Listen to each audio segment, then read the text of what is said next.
Bonjour, bienvenue dans ce nouveau chapitre sur les ondes mécaniques. Nous allons tout d'abord parler de ce qu'on appelle les ondes mécaniques progressives et donner leur définition, et on va voir plusieurs exemples.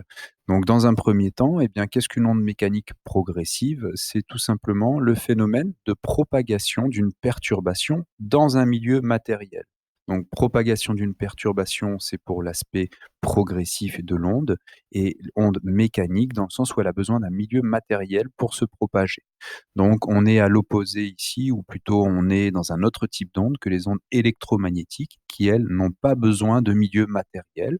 Donc quelques exemples, ça peut être l'onde sonore, mais aussi des ondes le long d'un ressort ou le long d'une corde, ou encore les ondes sismiques.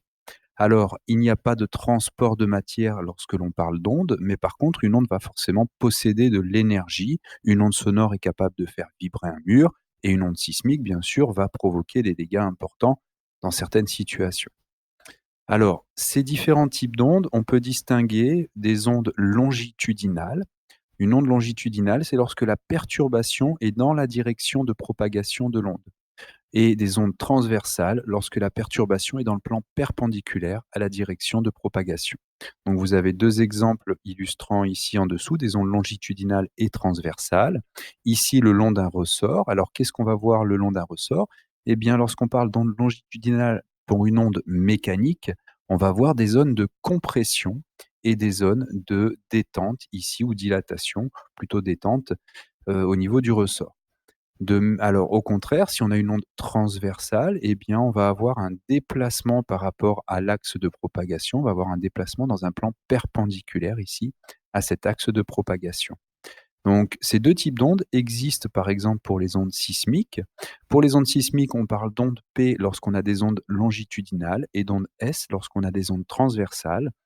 Ce qui est intéressant, c'est que ces différents types d'ondes n'ont pas la même vitesse de propagation dans le sol, et les ondes P pardon, arrivent plus rapidement que les ondes S et sont moins meurtrières, moins dangereuses que les ondes S.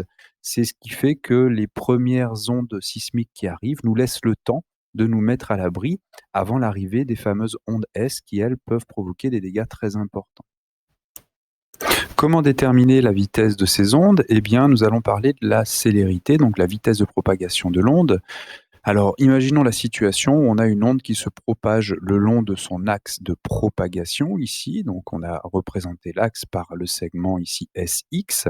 Et donc cette onde va d'abord passer par le point M1, puis arriver au point M2. Si on veut connaître la vitesse de l'onde, on appliquera simplement une relation classique de calcul de vitesse.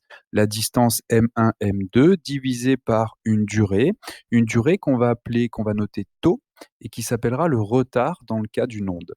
Donc, si, on parle ensuite des abscisses des points M1 et M2, on peut également, puisqu'on est le long d'un axe de propagation, on peut repérer les abscisses. La vitesse de l'onde sera égale à x2 moins x1 divisé par le retard tau de l'onde. Alors deux expressions plutôt qu'on utilise. Aux instants T1 et T2, les points M1 et M2 sont dans le même état vibratoire. On dit également qu'ils sont en phase.